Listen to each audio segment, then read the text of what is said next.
Salut tout le monde. Aujourd'hui nous allons enfin chercher la Mercury. On va donc parler de la journée où on allait récupérer la Mercury et des petites affaires qu'on a dû faire pour la remettre en route de son hibernation. Et oui, j'ai changé de micro aussi, il est plus stylé celui-là. Il est tout chromé et c'est un pommeau de douche. Voilà. Je suis bien trop excité pour un pommeau de douche.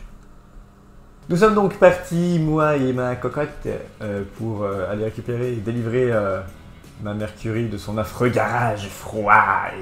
Et c'est tout en fait, parce qu'il était juste froid, mais pour ça il était très bien, il était même très bien, pas cher, et le propriétaire super sympa. Et on s'en fout. Non, on s'en fout, ok, on s'en fout. Bah, la régie me dit qu'on s'en fout.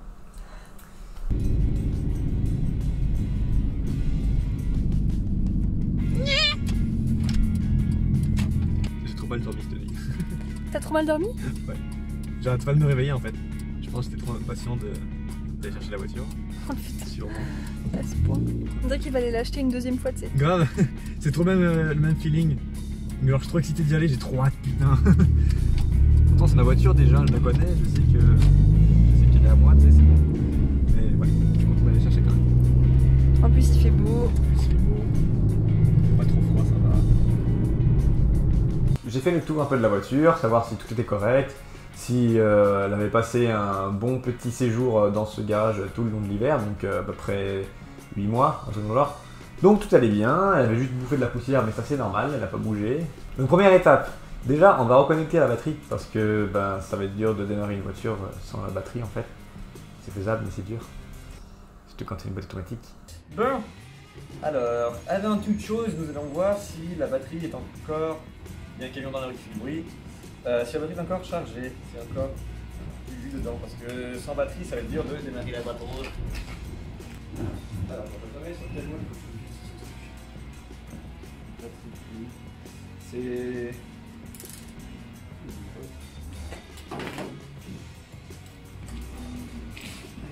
De moins, il est là. De plus, il est là. On a remis la batterie. Tout était correct, la batterie était chargée. J'ai bien vérifié avec mon voltmètre. J'ai checké les niveaux d'huile aussi, si tout est correct, qu'il n'y a pas trop de fuite, qu'on n'a pas trop perdu de choses. Donc non, ça va, tout était bien. C'est pas 40 millions d'amis, c'est 40 millions d'outils.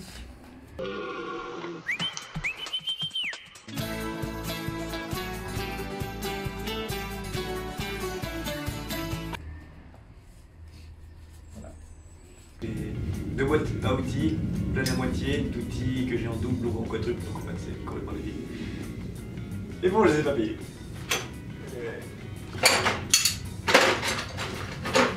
Un jour, j'ai investi dans une bonne boîte d'outils et dans des bons outils aussi. Parce que là, j'ai 4 clés de 10 et une de 14. Wouh! Je rigole, mais presque. Alors. En gros, je resserre au niveau de la direction assistée ici.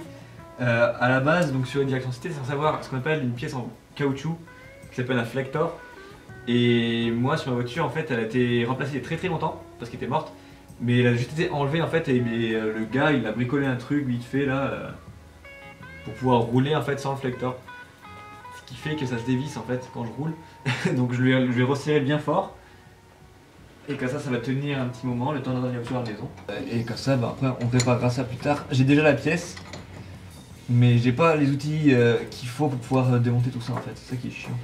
Il faudrait genre ce qu'on appelle un arrache-moyeu pour pouvoir enlever carrément la pompe, la boîte de direction assistée. Je ne sais pas comment ça s'appelle en français. En anglais c'est le steering box, power steering box. Et puis voilà, comme ça je pourrais la changer aussi parce que bah, il faut que je la change. Elle est finie.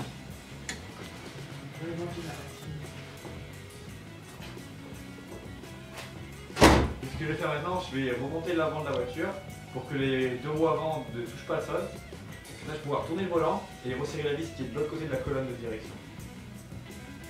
Voilà. Ah bah il est cool, il est comme la batterie. Ça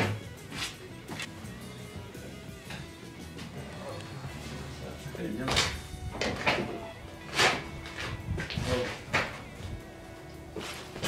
Et là tu vois le pneu il est vachement à plat. Enfin, il va falloir que je le regonfle, c'est pour ça que j'ai amené ma voiture ici. C'est ça avec mon petit compresseur, pouf, je regonfle les pneus un petit peu avant de prendre la route parce que prendre la route avec un pneu comme ça, j'ai essayé une fois et la voiture elle n'avait pas beaucoup aimé je crois.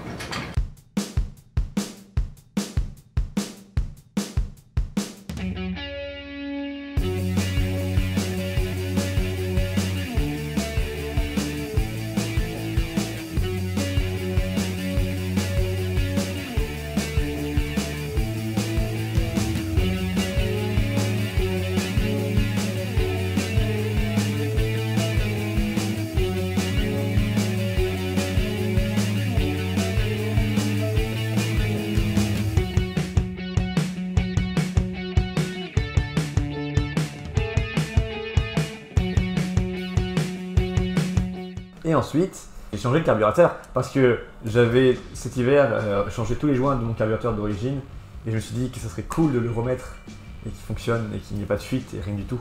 Ok, donc maintenant pour être sûr que le moteur il n'est pas grippé ou jamais comme on dirait ici au Québec, on va prendre ici les pales du ventilo et on va essayer de tourner le moteur. Ici donc là la poulie donc damper, c'est le vilebrequin qui est relié dessus, le vilebrequin qui est donc la base du moteur. Et le but c'est de réussir à voir si ça tourne.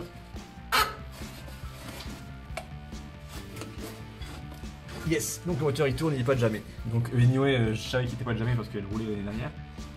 Et elle a été stockée dans un endroit sec. Mais quand on essaie de redémarrer une voiture qui n'a pas roulé depuis 5 ans ou plus ou moins, c'est bien de savoir ça. D'abord checker si le moteur il n'est pas grippé en fait. Parce que sinon c'est des efforts en vain. Et puis dans ce cas, s'il est grippé, il y a toute une autre procédure qu'il faut faire pour la remettre en état, la voiture, la refaire démarrer, tout ça, et c'est un peu plus de travail. Et voilà. Mais c'est faisable, c'est parce qu'il est grippé qu'il est mort.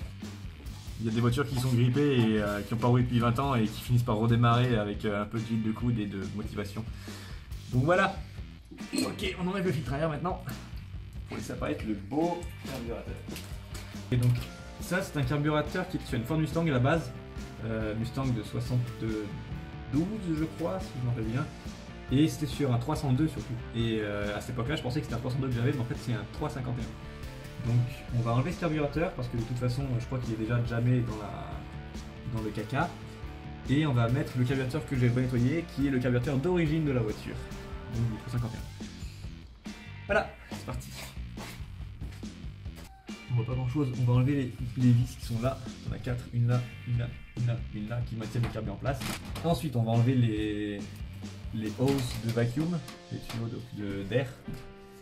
Il y en a une là, il y en a une en arrière normalement si je dis pas de conneries. Il y en a 2 ou 3 je crois sur ce carburateur, donc rien de bien compliqué. Et ensuite on va déconnecter les rods de l'accélérateur et du kickdown, qui sont de ce côté là. Et ensuite on va donc changer le carburateur, c'est pas compliqué. Let's go.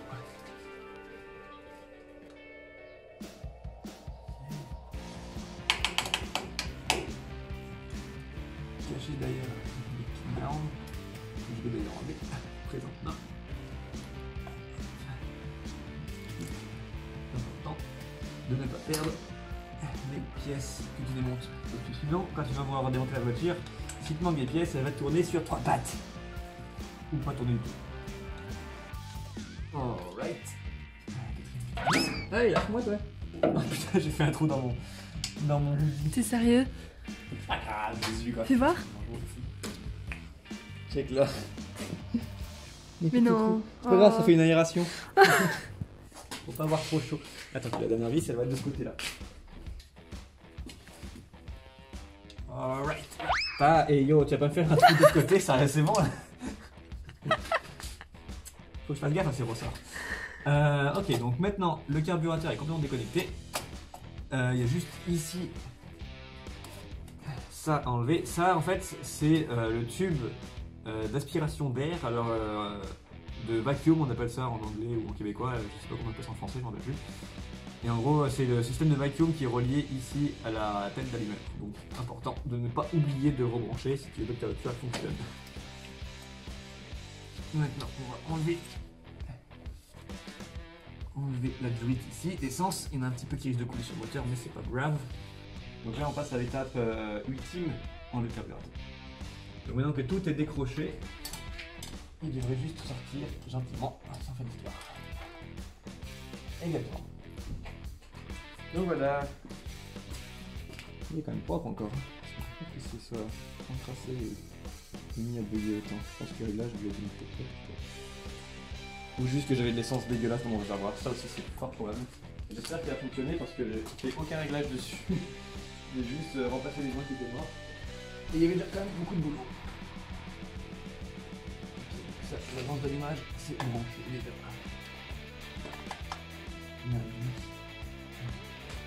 Ça sera mieux avec un joint neuf. Même deux.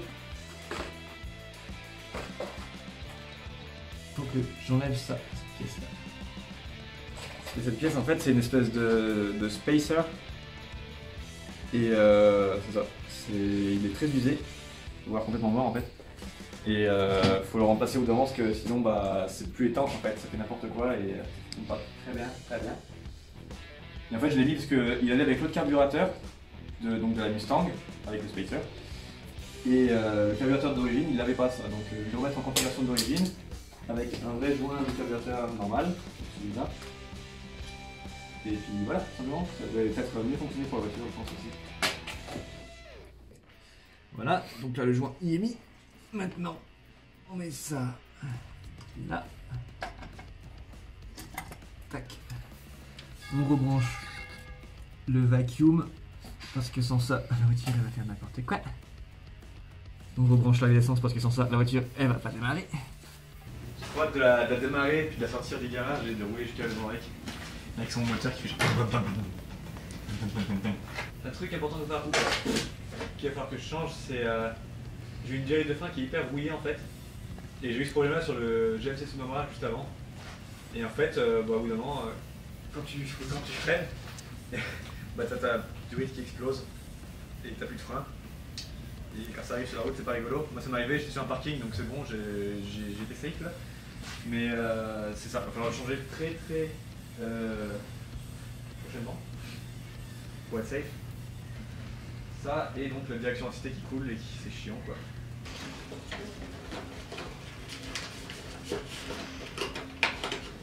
Right. Ça, faut que je récupère lui. Donc, je vais tirer en fait la vis qu'il y a sur le semi-carburateur qui permet de visser le filtre à air dessus. Puisque je ne l'ai pas sur l'autre carburateur. Hop, et voilà. Perfect.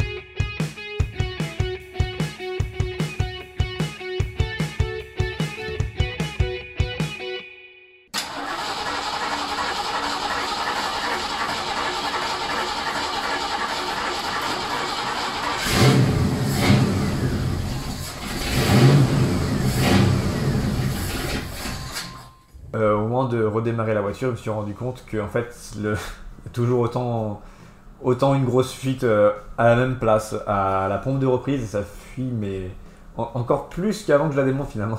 J'ai beau avoir changé les joints, je sais pas, j'ai du mal serrer les vis ou pas assez bien nettoyer le carburateur, certainement, je sais pas. Mais ça fuyait beaucoup, donc au final j'ai remis le carburateur qu'il y avait juste avant, donc le carburateur de Ford Mustang, mais c'est le même, c'est vraiment le même. Et lui il fonctionnait, et donc là on a été capable de démarrer la voiture après un petit essai de pas longtemps, le temps que l'essence revienne jusqu'au carburant.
l'odeur de l'essence qui vient dans la... qui vient jusqu'ici.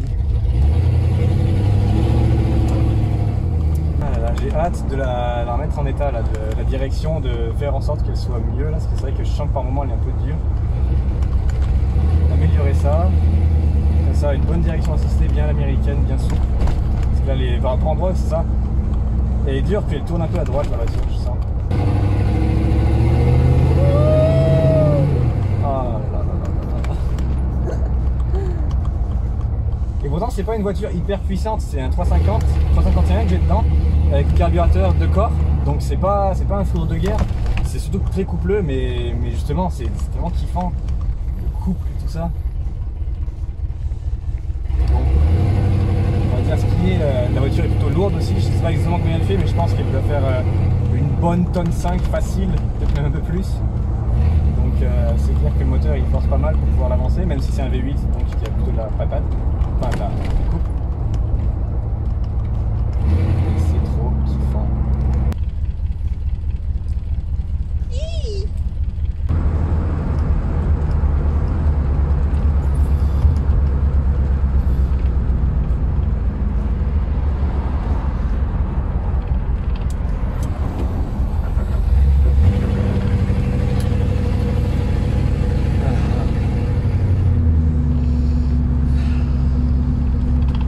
Vivant, putain!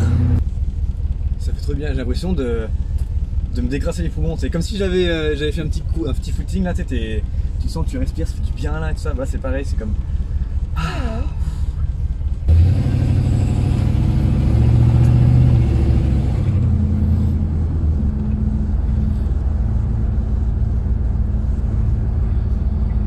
Je suis content.